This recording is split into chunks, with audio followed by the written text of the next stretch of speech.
San Pedro Carchá se ubica al este de Cobán. El nombre de Carchá puede provenir de dos palabras de Maya Quechí, el idioma que se habla en esta región: car de pescado y chá de ceniza.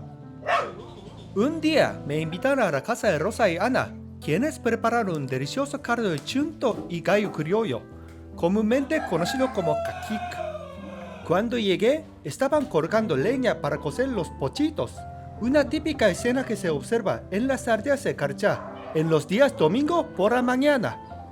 Después de lavar la olla, se colgan las hojas en el fondo de la olla para que no se peguen ni quemen los pochitos. Sobre las hojas, Rosa puso los pochitos envueltos en las hojas de milpa.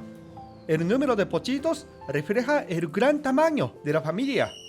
El caldo lleva varios ingredientes como chile, tomate y zamat. El zamat es una hierba tradicional y muy común en Carchá. Los pochitos se tapan con las hojas y un comal para que no se escape el calor. También puede utilizar otras cosas como leña y tabla. Fue un domingo con mucha lluvia. Se cuece el caldo y un buen aroma llena la cocina. Y se mezcla con el olor de los pochitos y las hojas. Sacan la carne de la olla.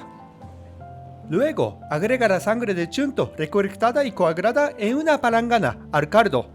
Por eso el caldo es rojo, como cac en quechí significa rojo, e ic es chile, que es también un ingrediente indispensable para este caldo.